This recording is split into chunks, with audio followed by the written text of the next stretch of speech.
Hello and welcome everyone. Start करते हैं हमारे आज के सेशन को।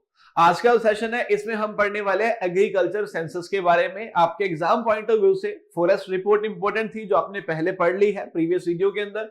उसके बाद लाइवस्टॉक सेंसस और एग्रीकल्चर सेंसस दो इंपॉर्टेंट पार्ट है जहां से क्वेश्चन आ सकता है। लाइवस्टॉक सेंसस और एग्रीकल्चर सेंसस की बात करेंगे, दोनों ही कंडक्ट किए जाते हैं आफ्टर 5 इयर्स। जो लाइवस्टॉक सेंसस है ये कंडक्ट किया गया था 2019 के अंदर, मतलब अगला जो है 24 के आसपास आएगा, 25 के आसपास आएगा। तो कोई चक्कर वाली बात नहीं है, मतलब लाइवस्टॉक सेंसस आपके कमिंग एग्जाम के लिए सेम ही रहेगा। बट एग्रीकल्चर सेंसस जो है 2015-16 का जो सेंसस उसका डेटा पब्लिश किया गया था 2018 के अंदर। 15-16 के हिसाब से जाऊंगा तो 2020 के अंदर नेक्स्ट सेंसस लॉन्च हो जाना चाहिए था, बट ड्यू टू कोविड वो लॉन्च नहीं हो पाया। अगस्त 2022 मतलब कुछ ही महीनों पहले से जो एग्रीकल्चर सेंसस है वो लॉन्च हो गया है। सेंसस जो है इस बार ऑनलाइन हो रहा है। पिछली बार लाइवस्टॉक सेंसस का data first time online collect किया गया था और इस बार एग्रीकल्चर सेंसस का data first time online collect किया जाएगा। तो यूजुअली सेंसस के अंदर 1 साल के आसपास का समय लग जाता है, लेकिन इस बार ऑनलाइन है तो पॉसिबिलिटी है वो जल्दी भी हो सकता है। आपके एग्जाम में 2 से 3 महीने बचे हुए हैं तो चांसेस तो कम है कि नया डेटा आ जाएगा तब तक, बट चांसेस कम है, जीरो नहीं है, आ भी सकता है। तो आएगा तो आपको नया डेटा भी पढ़ना पड़ेगा, नहीं आएगा तो आपको प्रीवियस जो हमारा एग्रीकल्चर सेंसस है जो 2015-16 वाला 18 के अंदर जाके पब्लिश हुआ उसका डेटा स्टडी करना पड़ेगा, बिकॉज एग्जाम में पूछा जा सकता है।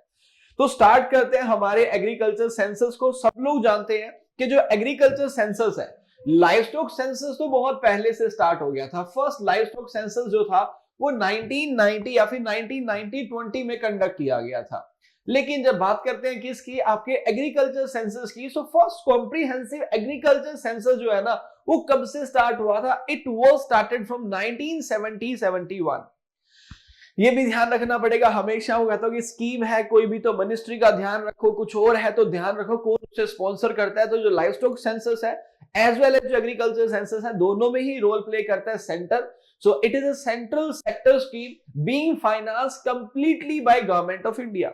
इसके अंदर स्टेट और सेंटर में कोई शेयरिंग नहीं होती है। ये सारा का सारा जो सेंसर है, इसे सेंसर नहीं सॉरी इट इज सेंसस, जो ये सारा का सारा सेंसस है इसे कौन करता है? इस सेंसस को पब्लिश करता है और खर्च करता है सारा सेंट्रल गवर्नमेंट।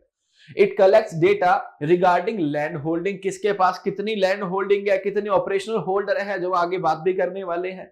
साथ साथ लैंड का यूज किस तरह से हो रहा है, इरिगेटेड है, अनइरिगेटेड है, क्लास वाइज डिस्ट्रीब्यूशन, मतलब कि स्मॉल फार्मर है, मार्जिनल फार्मर्स है, या फिर रेंट पे लेके रखा है, टेनेंसी हो गया, क्रॉपिंग पैटर्न वहां पे कौन सा है, फर्टिलाइजर कहां पे कितना यूज हो रहा है, इंसेक्टिसाइड कहां पे कितना यूज हो रहा है। तो ये सारा का सारा हम किसके अंदर स्टडी करते हैं? एग्रीकल्चर सेंसस के अंदर। चलिए तो एग्रीकल्चर सेंसस के डेटा की बात करते हैं। ये आपको मैंने बताया था कि 5 इयर्स में इसे कंडक्ट किया जाता है, प्लस जो सेंसस होता है ना उसे 3 फेजेस के अंदर कंडक्ट किया जाता है। Based on agriculture census data collected in 3 phases. गलतियां नहीं होनी चाहिए, वेरिफिकेशन के लिए उसे 3 अलग अलग चरणों में प्रतिबद्ध या फिर चरणों के अंदर या फिर फेज के अंदर कंप्लीट किया जाता है। सेंसस की बात करते हैं, हाइलाइट्स जो 15-16 का हमारा सेंसस है, द 10th एग्रीकल्चर सेंसस। जो 11th हमारा सेंसस है आपको मैंने बताया वो अगस्त 2022 से स्टार्ट हो चुका है। हाल फिलहाल अवेलेबल डेटा 10th का है। So the current 10th agriculture census with reference year 15-16 is the 10th in the series. 1970-71 में स्टार्ट हुआ था, 10वां ये वाला था। Agriculture census in India is conducted at 5 years interval, while world agriculture census, because India वाला तो central government करवाती है, जो वर्ल्ड वाला है वो कौन करवाता है? FAO, food and agriculture organisation. And ये होता कब है? This is conducted after 10 years. क्या आप मुझे बता सकते हैं FAO जो है उसका हेडक्वार्टर कहां पे है? बिकॉज FAO बहुत डिस्कशन में रहता है, क्योंकि FAO काम है वर्ल्ड लेवल पे फूड सिक्योरिटी को इंश्योर करना। तो फूड सिक्योरिटी को इंश्योर करने के लिए FAO क्या करता है? बहुत सारे काम करता है। उसके अंदर एक काम एग्रीकल्चर सेंसस जो 10 साल के बाद वर्ल्ड में और आफ्टर 5 इयर्स इंडिया में कंडक्ट किया जाता है। The reference period for the agriculture census जो ईयर होता है वो एग्रीकल्चर ईयर होता है। सब लोग जानते हैं 1 जुलाई से लेके वो 31 जून तक होता है। आप बोलेंगे हाँ सर, हर बात में हाँ मत किया करो, 31 जून तो होता ही नहीं है। जून तो कौन से कितने दिन का महीना होता है? 30 जून है ना। तो 1 जुलाई से लेके 30 जून तक क्या होता है आपका एग्रीकल्चर सेंसस होता है। आगे चलते हैं, size and size classes and size group की बात करते हैं तो हम जानते हैं सारे लोग marginal, small, semi medium, medium और लार्ज 5 कैटेगरी के अंदर फार्मर्स को डिवाइड किया जाता है। इंडिया में जो मेजर कैटेगरी है वो यही दो है, पहली और दूसरी। जो इंडिया में 86.2% फार्मर है वो या तो बिलोंग करते हैं मार्जिनल कैटेगरी से या फिर बिलोंग करते हैं स्मॉल कैटेगरी से। तो अगर इन कैटेगरी की बात की जाएगी तो सामने देखिए क्या लिखा गया है, सबसे जो छोटी कैटेगरी है वो क्या है, मार्जिनल फार्मर्स। मार्जिनल फार्मर्स कितना, less than 1 hectare, small farmers 1 to 2 hectare, semi medium 2 to 4 hectare, medium is 4 to 10, जबकि लार्ज फार्मर्स की बात करेंगे तो उसके पास लैंड होल्डिंग कितनी है, मोर देन 10 हेक्टेयर। आगे चलते हैं, बात करते हैं एग्रीकल्चर सेंसस के कुछ और इंपॉर्टेंट पॉइंट्स की। तो क्या लिखा गया यहां पे, the total number of operational holding. देखो दो वर्ड आपको समझने पड़ेंगे, एक ऑपरेशनल होल्डिंग और एक ऑपरेशनल होल्डर। डिफरेंस समझ आता है दोनों में। ऑपरेशनल होल्डिंग का मतलब तो हो गया कि मेरे पास कितनी जमीन है एंड मैं उस जमीन के लिए क्या हो गया, ऑपरेशनल होल्डर, बिकॉज मैं उसे होल्ड करता हूं। तो अगर बोला जाए ऑपरेशनल होल्डिंग ज्यादा कहां पे है, ऑपरेशनल होल्डर ज्यादा कहां पे है, तो दोनों बातें अलग अलग है। डेटा आपको मैं दिखाने वाला हूं। So total number of operational holding के भैया कितने लोगों के पास जमीन है ना, ऑपरेशनल होल्डिंग कितनी कितनी है। सो ऑपरेशनल होल्डिंग जो थी in the country has increase from, so operational holding पहले जो थी 138 थी, अब बढ़ गई है 146.45 मिलियन, यानी कि अगर मैं इसे करोड़ में डिवाइड करूं तो 14.6 करोड़ हो जाएगा और इसमें इंक्रीज हुआ है 5.86 का। तो जो ऑपरेशनल होल्डिंग है वो पहले से बढ़ गई है। ऑपरेशनल होल्डिंग जिसके पास है वो कौन हो जाएंगे, ऑपरेशनल होल्डर्स हो जाएंगे। It also showed a decline, यहां तो इंक्रीज हुआ है 5.86 का, कमी शो करी किसमें, टोटल ऑपरेटेड एरिया में। ये तो होना ही था, हम देखते हैं आजकल जो एग्रीकल्चर लैंड है, जो फॉरेस्ट है हमारे, उन पे अर्बनाइजेशन हो रहा है, कॉलोनीज बनाई जा रही है, इंडस्ट्री बनाई जा रही है, तो लैंड ने तो कम होना ही है। सो 1.53% ऑपरेटेड एरिया कम हुआ है to 157.14 million hectare as comparative to 159.59 million hectare in 1011। तो ये डेटा चाहिए याद मत करो, बस ये याद करो कि इस टाइम पे जो ऑपरेटेड क्या है हमारे पास एरिया, वो 157.14 मिलियन है और डिक्रीज कितना हुआ है, लगभग 1.5% कह दो या फिर 1.5% जो है ऑलमोस्ट वो कम हुआ है। In terms of operated area, जो ऑपरेटेड एरिया ये वाला कम ज्यादा हो रहा है, कम हुआ है ये, इसमें विमेन पार्टिसिपेशन इंक्रीज हुआ है फ्रॉम प्रीवियस 10.36 टू 11.57 के ऑपरेटेड एरिया के अंदर।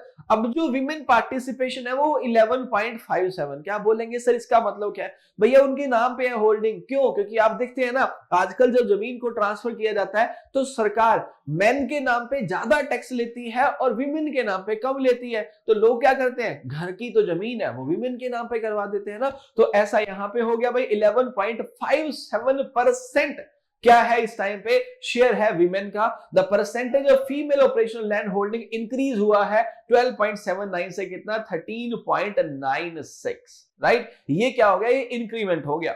The small marginal land holding together अगर बोलेंगे तो 86.08, मैंने 86.2% बोला था भाई पहले, है ना, ये 08 बोल रहा है, लगभग इतना ही है ना। सो 86.08% जो होल्डिंग है वो सारी किसके पास है, स्मॉल एंड मार्जिनल के पास। सारी का मतलब क्या हो गया, मैंने थोड़ा समझा देता हूं इसे मैं। सारी नहीं उनके पास यार, उनके पास तो लेस देन 2 हेक्टेयर लैंड है।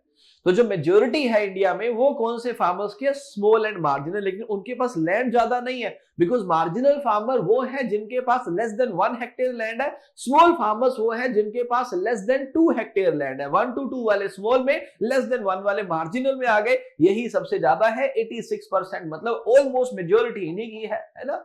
ओके, आगे मूव करते हैं। नेक्स्ट वाला गया highest number of operational holders. देखो ये यार ध्यान रखना पड़ेगा आपको, क्योंकि ऑपरेशनल होल्डर बोला गया, ऑपरेटेड एरिया बोला गया है, ऑपरेशनल होल्डिंग बोला गया। तीनों वर्ड में ध्यान से समझना यार। ऑपरेटेड एरिया जितने पे कल्टीवेशन की जाती है, ऑपरेशनल होल्डर जिनके पास है, ऑपरेशनल होल्डिंग जितनी जितनी है ना, तो वो क्या भाई, तीनों के मतलब अलग अलग है, समझ आ रहे हैं ना। ऑपरेशनल होल्डर तो मैं हो गया भाई, मेरे पास जमीन है, मैं ऑपरेशनल होल्डर हो गया, ठीक है। कितना एरिया मेरे पास ऑपरेटेड एरिया होगा, पूरे स्टेट का बन जाएगा, इतने एरिया में क्या हो रहा है, ऑपरेट हो रहा है, मतलब क्या हो रहा है, वहां पे कल्टीवेशन हो रही है। ऑपरेशनल होल्डिंग है ना, इंक्रीज की बात कर रहा है यहाँ पे, क्योंकि यहाँ तो ऑपरेटेड एरिया की बात कर रहे हैं, एरिया कितना है, यहाँ इंक्रीज कितना हुआ है। तो हाईएस्ट नंबर ऑफ होल्डर की बात करेंगे तो जहां पे सबसे ज्यादा पॉपुलेशन है, होल्डर भी वहां पे ही सबसे ज्यादा है। यूपी के अंदर हाईएस्ट है, सेकंड हाईएस्ट बिहार के अंदर है। जब भी टॉप याद करना हो, फर्स्ट टू को याद करना है, थर्ड तक ना भी जाओगे तो काम चल जाएगा। हाईएस्ट ऑपरेटेड एरिया की बात करेंगे तो आपको पता ही है, इंडिया का सबसे बड़ा स्टेट जो है वो पॉपुलेशन वाइज तो यूपी है, बट एरिया वाइज कौन है, राजस्थान। तो सबसे ज्यादा जो ऑपरेटेड एरिया है वो राजस्थान के पास, उसके बाद सेकंड महाराष्ट्र के पास। Highest increase in holding, holding बढ़ेंगे इनके पास है, बिकॉज जनरली तो होल्डिंग घट रही है, डिवाइड हो रही है ना, छोटी होती जा रही है, लेकिन बढ़ोतरी देखेंगे तो highest increase in holding MP के अंदर, और एमपी के बाद किसमें हुई है, आंध्र प्रदेश में। Increase in number of operational holding, यहां पे तो होल्डिंग बढ़ी है, साइज बढ़ा है, यहां पे ऑपरेशनल होल्डिंग में बोला गया एमपी आ गया, और दूसरा कौन सा आ गया, आंध्र प्रदेश। आई नो आप जब ये सुन रहे हो ना, मैं भी समझ पा रहा हूं, बिकॉज जब मैं पढ़ाता हूं तो मैं कोशिश करता हूं कि सामने वाले के ब्रेन से पढ़ाऊं, तो आपको ना थोड़ा थोड़ा समझ आ जा रहा है, फिर एकदम से कंफ्यूज हो जा रहे हो कि सर ये कैसे हो गया। तो एक काम करिएगा, इसके नोट्स आप क्लास को देख रहे होंगे लाइव 9 बजे के आसपास, और अगर रिकॉर्डेड देख रहे हो बाद में तो 9 बजे लाइव हुई है आज के डेट में 9 PM पे, इसी टाइम के आसपास जाके टेलीग्राम पे चेक कर लेना, वहां पे इसके नोट्स भी मैंने शेयर कर दिए हैं, तो आपको नोट्स हेल्प करेंगे अगर आपको कोई डाउट आ रहा है तो। आगे मूव करता हूं, नेक्स्ट बात करते हैं डिक्रीज की। अगर डिक्रीज की बात की जाए, Goa has witnessed the sharpest fall and Manipur has the lowest in number of operational holding. Manipur की बात तो मत करो, सबसे ज्यादा जो लैंड कम हुई है वो किसके पास हुई है, गोवा के पास, बिकॉज यहाँ पे टूरिज्म ज्यादा है, तो गोवा ऑपरेशनल होल्डिंग से करेगा भी क्या, है ना, टूरिस्ट को प्रमोट किया जाता है, तो इसलिए वहां पे एग्रीकल्चर लैंड सबसे ज्यादा कम हुई है। Average size of agriculture land holding की बात करेंगे तो पहले ये 1.15 थी, लेकिन आपको याद करना है अब ये घट के कितनी हो गई है, 1.08 हेक्टेयर, जो औसत जोतों का आकार है, जो एक बंदे के पास लैंड है ना इंडिया में एवरेज, वो कितनी है अब 1.08। आप बोलेंगे सर मेरे पास तो 5 हेक्टेयर है, भाई आपके पास 10 भी हो सकती है, लेकिन एवरेज की बात चल रही है। Average land holding of India जो है इट इज 1.08 हेक्टेयर। ये थे हमारे एग्रीकल्चर सेंसस के मेजर पॉइंट। एग्रीकल्चर सेंसस करवाया क्यों जाता है, ताकि हम एग्रीकल्चर के बारे में स्टडी कर सके, स्ट्रक्चर कैसा है, कैरेक्टर कैसा है, कि स्मॉल एंड मार्जिनल ज्यादा है या फिर राइस ज्यादा ग्रो हो रहे हैं, फिर पेस्टिसाइड ज्यादा यूज हो रहे हैं, उसको पता करने के लिए। बेंचमार्क डेटा पर प्रोवाइड करवाने के लिए कहां पे क्या क्या हो रहा है, डेटा हमें चाहिए, उसके लिए सेंसस करवाते हैं। Provide basic frame of operational holdings, के कहां पे कितना कितना क्या क्या है, बेसिक फ्रेम तो चाहिए ना, ताकि किसी को बढ़ाया घटाया जा सके। To lay a basis for the developing an integrated programme for current agriculture statistics, कि इस हिसाब से अब मुझे विकास कैसे करना है, तो विकास करने के लिए जो पॉलिसी फ्रेम करनी है उसके लिए भी तो मुझे क्या चाहिए, डेटा चाहिए। तो इसलिए क्या करवाया जाता है, एग्रीकल्चर सेंसस। फटाफट से आ जाओ, क्वेश्चंस की बात करेंगे। In which of the following years the first agriculture census was conducted, जो पहला एग्रीकल्चर सेंसस था वो किस साल के अंदर कंडक्ट किया गया था। राइट आंसर क्या आएगा, ABCD, फटाफट से लिख दीजिए। ऑफ कोर्स आप लोग सही ही लिखेंगे, क्योंकि 1919 में तो लाइव स्टॉक सेंसस पहला हुआ था।